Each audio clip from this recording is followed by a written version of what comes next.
Hi, this is Debbie from celestialastrologyhealing.co.uk, and today I'd like to share a video with you about some of the planetary movements, including the full moon in Virgo on the 7th of March and some other planetary expressions in the sky known as cosmic weather. So thank you for watching, and if you can like and subscribe to my channel, that would be brilliant and help my channel grow, as it's quite new for me to share my offerings. And if I have comments or a sense of appreciation, this will help me and inspire me to continue sharing these offerings. You wouldn't believe that maybe about a year ago, I think I would have been absolutely abhorred about the idea of putting myself out onto YouTube. So I do hope that you will enjoy my offerings, as astrology is a great passion of mine, has been for decades. I've been a modern astrologer as a hobby for many years. I used to hand construct free birth charts for my friends and family as gifts. I studied a few correspondence courses. This was before the modern astrology and computers, where you can just put birth data in and create your own birth chart. But since 2020, I went back to studying astrology and then delved deeply into ancient astrology as a student of nightlight astrology. And so Hellenistic ancient astrology is what I've been working with, but I combine both when I do my natal chart readings. So please have a look at the links below if you're interested in getting in touch with me for a personal reading. And I love doing this. I spend so many hours preparing a natal chart to get to know the person, so that I can share where all the planetary placements are and where the gods and goddesses, who are the planets, can offer gifts and talents or challenges within our lifetimes, which are shown by the natal chart as a map of the heavens, as the karma that we have to live through in this particular lifetime. So thanks if you're able to subscribe, like, and share to my channel below. So here's just a lovely image of this full moon in Virgo. And what can we say about Virgo? Well, Virgo is the sign of the zodiac as symbolized by the Virgin who brings in the harvests. She often has a woven wheat garland around her head, or flowers. She discerns the wheat from the chaff. She knows what's good. She knows what's the best parts to keep. She's very meticulous. She's healthy. She's conscious. She's connected to the earth. And she's very much involved in being aware of the seasonal changes of the earth, being aware of the health and the vitality of the body, being concerned with diet, holistic therapies, and also being of service to others. So Virgo full moon comes to fruition and brings this mutable, changeable, versatile energy of Virgo, the earth sign, to fruition. And seeds that may have been planted at the new moon in Virgo in August 2020 may be coming to fruition now. So if you can take time to reflect back to what was prevalent in your life at this time in August 2020, what themes were important to you, because that would be the only new moon that we have in Virgo. And 6 months later, this is where we have the full moon, where things may be coming to fruition. So could it be that it was related to your vitality and strength and health? Could it be a time where you were thinking about how to improve and implement changes which now are coming up to the full moon? So that's maybe just one idea of how that might be at work for you at this time of the full moon. So the full moon in Britain will be at 16 degrees Virgo, 40 minutes, and the sun is always opposite at full moon. So the sun will be at 16 degrees Pisces, 40 minutes. And it does depend on where the Virgo and Pisces axes are in your chart. So that would activate different areas of your life, because each house or sign of the zodiac, when you use whole sign house system, relates to a completely different area of your life. And with oppositions, that's the full moon, sun and moon opposite. There is a sense of trying to find balance and integration because it's the nature of Saturn which can pull, and this tug of war type of energy of the opposition. But there is a place to find perfect balance in opposition, as in reflection, as in integrating and finding the fulcrum point.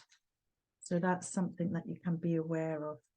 And on the same day, there's a very big change happening in the heavens on the 7th of March, because Saturn moves into Pisces about 1 hour later, and Saturn will remain here until the 25th of May 2025 for over 2 years, because Saturn is a distant planet, the most distant planet that the ancient ones would have been able to see with the naked eye. So because of the distance, oops, something's popped up there. I'll talk about that afterwards. Because of the distance that Saturn's at, his orb is very, very slow. In fact, he takes about 29 years to go around the whole zodiac, and that's when you would experience your Saturn return, when you're around 29 years old, and again your second Saturn return around 58 years old.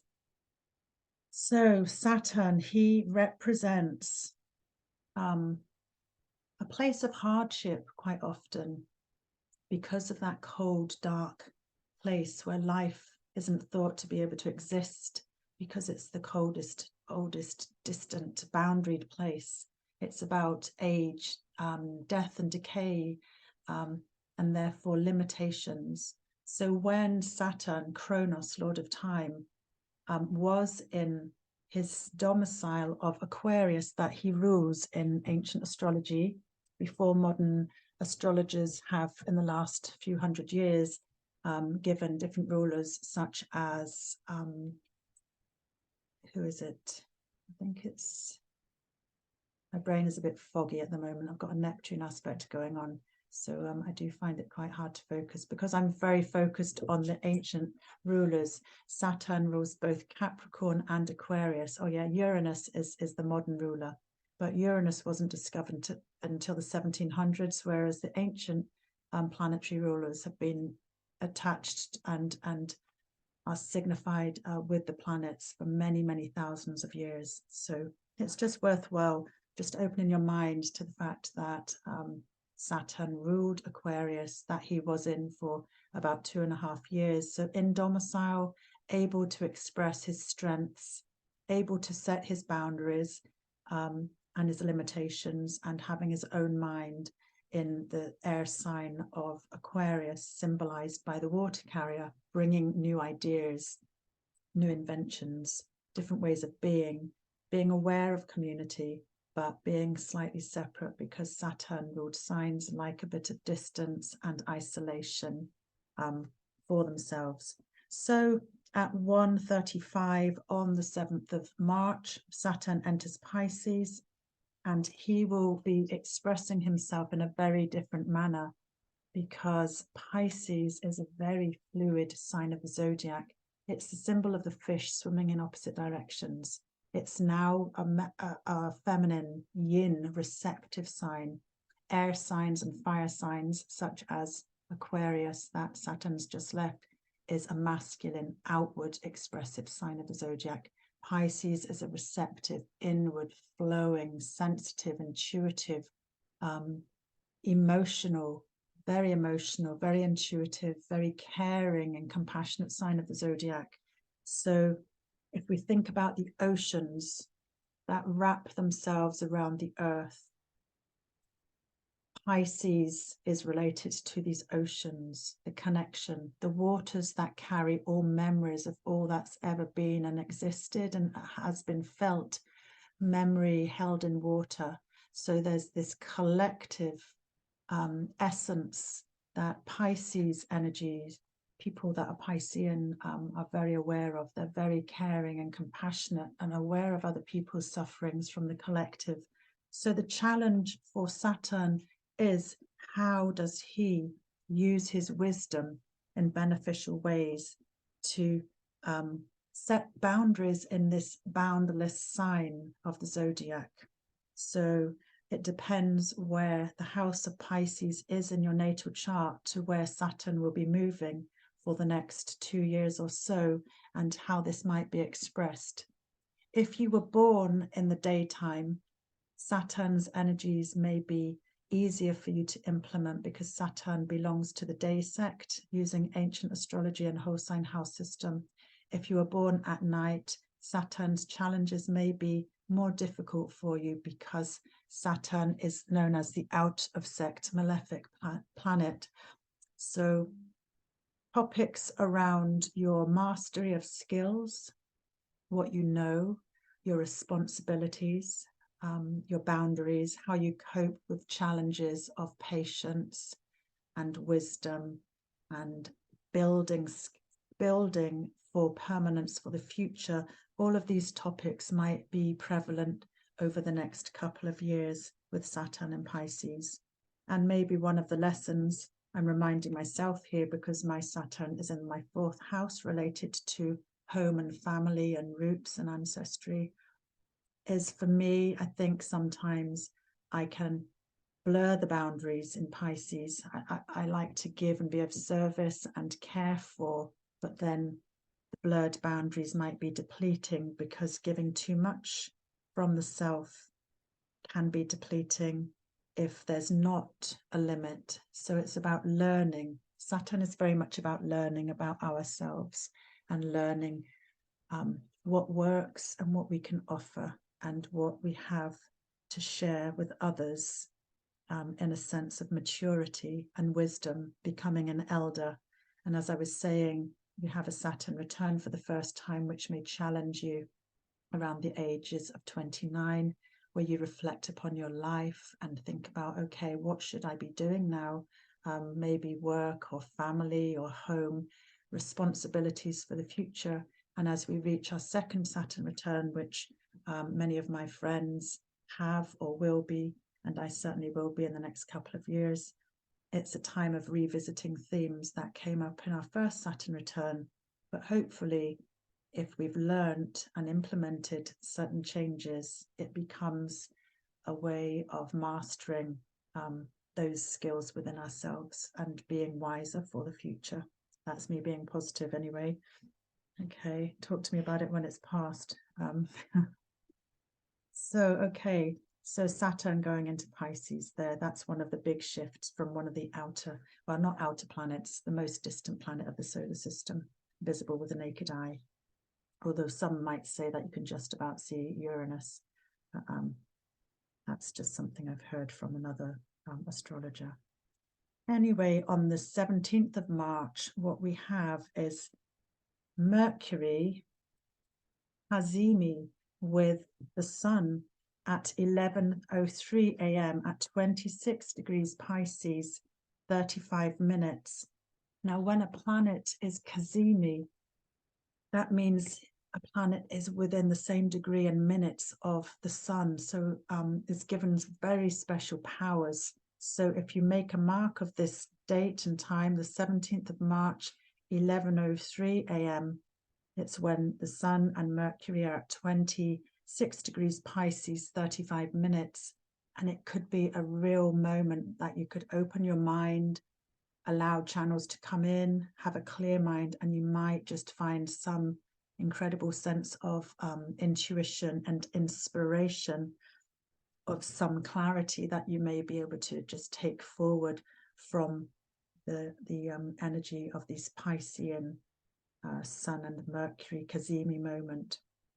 When planets are within 8 degrees of the Sun, they're known as combust, but when they're right in the heart of the Sun, they're described as being in the throne of the king, the Sun being the king, so given special powers. So again, 17th of March at 11:03, it will be a fleeting moment, so make the most of that if you have time, just to take a little bit of time out to focus on that energy and see what might come to you. So then on the 19th of March, Mercury, the planet of communication, enters the sign of the Ram, leaving Pisces in that cazimi moment. And then the energy of communication and maybe travel or sharing your ideas may become bolder, more forthright, because Mercury's been in Pisces since the 2nd of March. which is known to be in the place of Mercury's fall, detriment, or exile, because Mercury rules one of the signs, Virgo, and also is exalted in Virgo. So when a planet is in the opposite sign, it's known to struggle to express its significations as well as it may if it was in domicile or in exaltation. So moving into the fire sign, there will be a sense of much quicker dynamic and forthright, bold and courageous thoughts and communications. But one of the things about Aries is it's so quick. Let's just try to take a moment to not speak before, you know, putting your foot in it, as it were, by being too quick. That could be something that could happen with Mercury in Aries. And the next day, the 20th of March, we've got the Sun entering Aries also. And this is joining up here, this lovely image of the new astrological year at spring equinox. This is the tropical zodiac. And instead of thinking that the new year begins on the 1st of January, it's always the astrological new year that begins at spring equinox. Oops.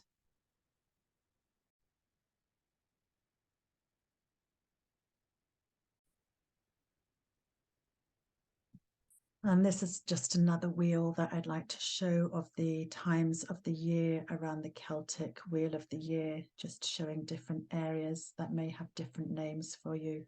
But we are talking about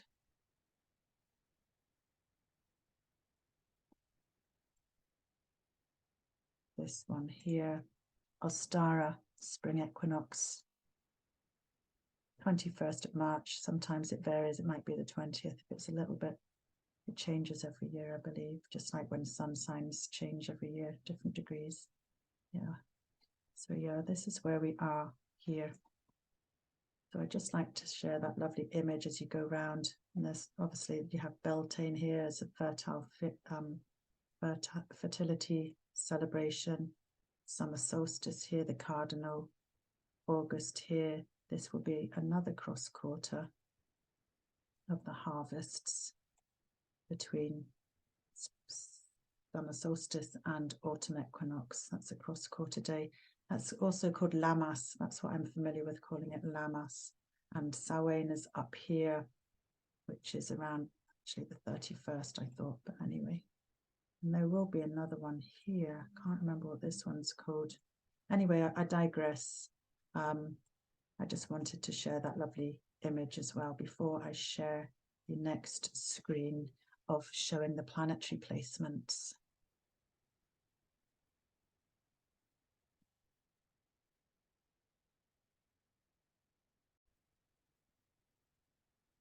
So thanks for bearing with me. And yeah, this is the chart that I wanted to share. This is the 21st of March. This is the new moon in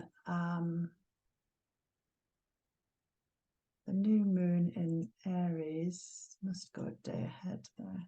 Well, actually, it's not a day ahead. You need to exactly line up the moon and the sun together, which I had mentioned. It's at 1720. So it must have been the day before here. Anyway.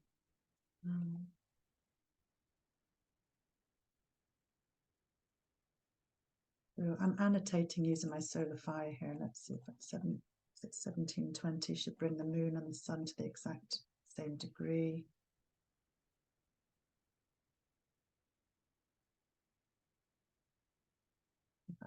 Math and clicking correctly. Hooray, yes. So basically we have the sun and the moon at 0 degrees 48 minutes in Aries. So that's something that I've mentioned. Spring equinox happening just the day before, and then there's a new moon in Aries, so that gives potential to plant more seeds of new beginnings.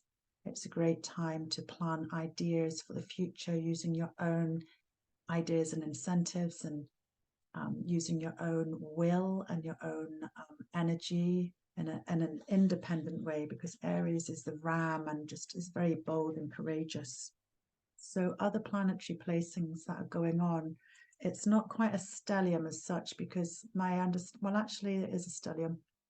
There is a stellium, which is a grouping of 3 or more planets in the same house. So there are, including Chiron, which isn't a planet, it's part of the asteroid belt, and Jupiter. So Chiron is here at 14 degrees, Mercury is at 5 degrees. So Mercury is actually under the beams of the sun, and will be for quite a while.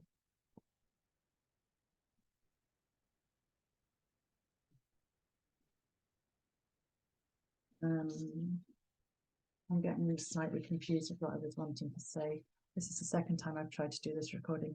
So basically we've got the sun and the moon and Mercury together, so that would count as a stellium. We have the Chiron planet asteroid, part of the Centurion belt, which is related to healing, and we have Jupiter at 16 degrees within a 2.5 degree orb of Chiron. So there is a stellium of Aries energy, fiery, passionate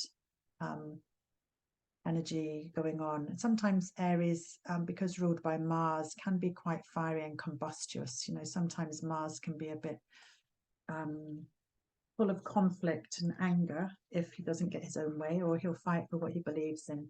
But I believe that having this lovely blend of energies with Jupiter, the most expansive, largest sign of the zodiac, within a close orb of Chiron, that there will be some potential for healing happening.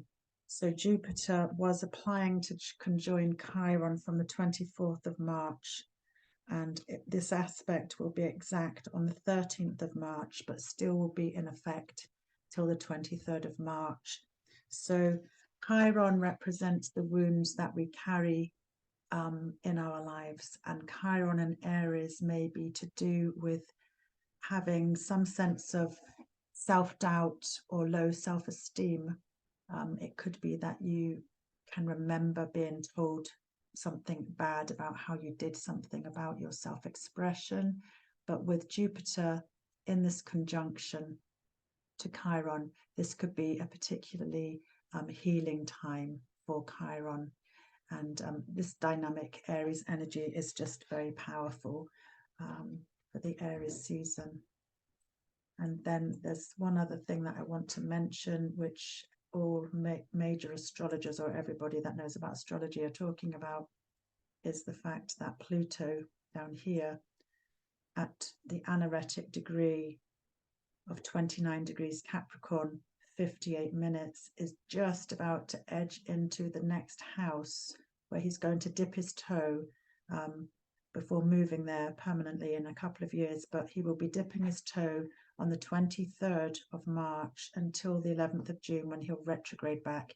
He is very, very slow moving and has spent many years here in Capricorn, and he'll be spending about 20 years in this sign of the zodiac. So let me just annotate the chart and bring the chart on, if I may.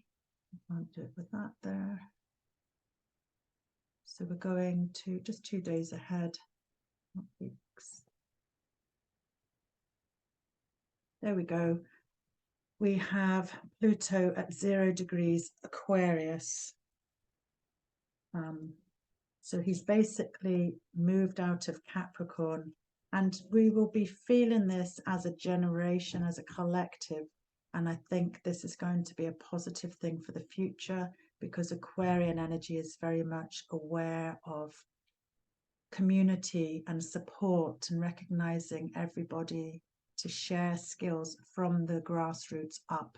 Whereas when Pluto is in the sign of Capricorn, where he's been for so long, here oh, that's really not a good arrow, but let me just do that. There we go.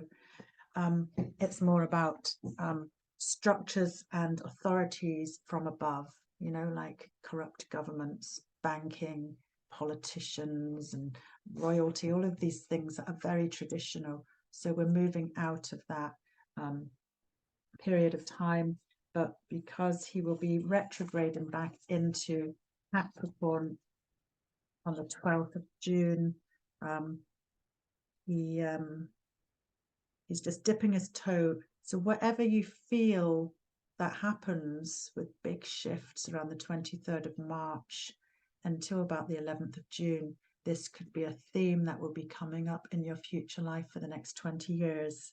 So Pluto on the 10th of August stations retrograde at 27 degrees Capricorn after he's gone back in. And then the 21st of January 2024, he goes back into Aquarius again. And then on the 3rd of May 2024, he stations retrograde at 2 degrees Aquarius. And then on the 2nd of September, he returns to Capricorn at 29 degrees 59 minutes. And then on the 20th of November 2024, Pluto enters Aquarius again. So it's just like he'll dip his toe in and out, and that will be bringing quite big shifts for the future for everybody. And it will depend on where Pluto is in your natal chart, where that's going to bring big changes for you. So thank you for bearing with me. As I was saying, I've recorded this twice, and yeah, my energy levels are not being very well sustained. If you find it interesting though, please do like and subscribe or leave comments below. And remember that on my website, you can look at videos and blogs where you can access free websites where you can cast your own natal chart. I would recommend using the whole sign house system. Do what you feel. I've used various over the years. I've used Equal House, then Placidus, then most recently whole sign house system. But it's a bit like looking through your chart, through viewing it through a gemstone, through a different facet. So whatever rings true for you. I know there's been a big debate recently. If you listen to podcasts, some well-known astrologers have had a big debate. And it's best not to really get into all of that. I think if you find truth in what you can feel, that really tells you the truth and what you can follow, and maybe you can change, and maybe you can adapt, and maybe you can listen and look through a different lens as well to see another aspect related to the interpretations of planets and different houses. So anyway, please like and subscribe, and thanks for listening, and happy full moon in Virgo. May it be fruitful for you, and may it bring good health and vitality. Bye for now.